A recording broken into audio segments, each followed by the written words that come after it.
Many people know Vlad the Impaler, or Vlad Tepes, as the real-life inspiration behind Dracula. But there's so much more to his story. In this video, we'll uncover 13 fascinating facts and legends about Vlad that you probably haven't heard before. From his tumultuous childhood to his intriguing practices as a ruler, let's dive into the life of this complex figure. Few know that Vlad spent his early years as a political hostage to the Ottoman Empire. He was held alongside his younger brother Radu to ensure his father's loyalty. But Vlad wasn't just a prisoner, he was a keen observer.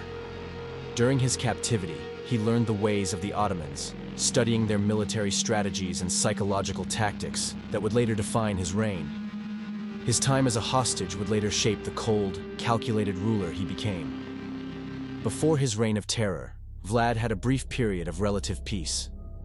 As a young ruler, he was known for his administrative reforms and efforts to curb corruption among his nobles.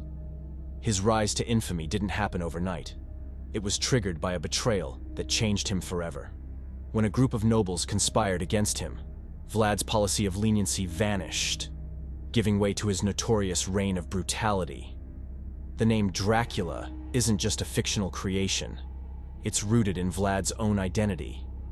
The name came from the Order of the Dragon, an elite group sworn to defend Christianity at all costs. Vlad's father was a member, earning the title Dracula, or the Dragon. But while the world associates Dracula with vampires, in medieval Romania, it meant something far more sacred. A warrior against evil. But could the real Vlad have embraced the darker side of his namesake? Did he really die in battle? Most historians claim Vlad died in battle against the Ottomans in 1476. However, for centuries, rumors have swirled that his death was faked.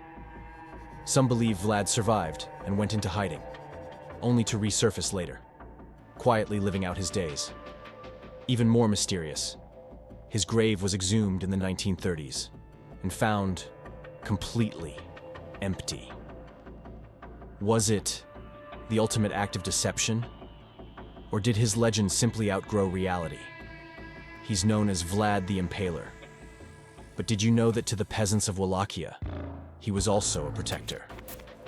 Vlad's brutal methods were designed to keep the common people safe from foreign invaders and corrupt nobility.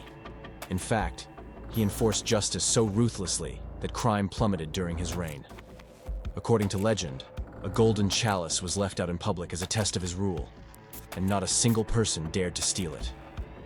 We've all heard of Vlad's infamous impaling, but there's a strategic side to this horror that many miss. The Forest of the Impaled, where Vlad displayed thousands of Ottoman soldiers on stakes, wasn't just about cruelty. It was an early form of psychological warfare. It sent shockwaves through the Ottoman ranks, deterring future invasions. Some say it even bought Wallachia a crucial reprieve in its fight for survival. Despite his fearsome reputation, Vlad the Impaler also had a personal life that was often overshadowed by his brutal actions. He was married twice.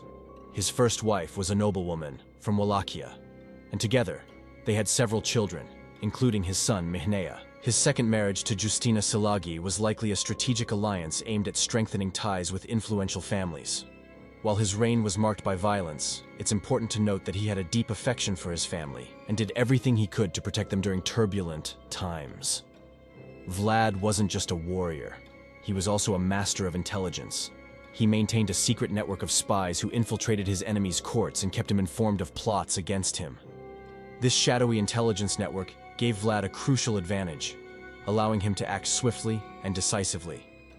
Some even claim that his spy system extended into the Ottoman Empire itself. While known for his military campaigns, Vlad also had an interest in alchemy and the supernatural. Some historians believe he may have dabbled in alchemical practices during his time as ruler, searching for ways to extend his power and influence. While evidence is scarce, his fascination with the occult adds another layer to the already mysterious figure he's become. One of the greatest mysteries surrounding Vlad the Impaler is the identity of his mother. Some sources suggest she was of Transylvanian noble birth, while others argue she was from the Ottoman side of his lineage. The truth is unclear, and the mystery of his mother's origins has fueled speculation for centuries. Additionally, according to legend, Vlad the Impaler was rumored to have a peculiar fondness for a type of red wine that resembled blood. It is said he believed drinking from goblets stained with the blood of his enemies would grant him strength and longevity. This macabre association with blood not only added to his fearsome reputation, but also blurred the lines between reality and myth, showcasing how legends about him were crafted over time. Lastly, Vlad utilized animals in his psychological warfare tactics. He would sometimes unleash aggressive dogs on invading forces, creating chaos and amplifying his ruthless image. This instilled fear in both enemies and his own people, demonstrating Vlad's cunning use of psychological tactics in warfare. Even today, the legend of Vlad the Impaler endures, captivating audiences and historians alike. His life intertwines with the supernatural, leaving behind a legacy that continues to spark curiosity and fear.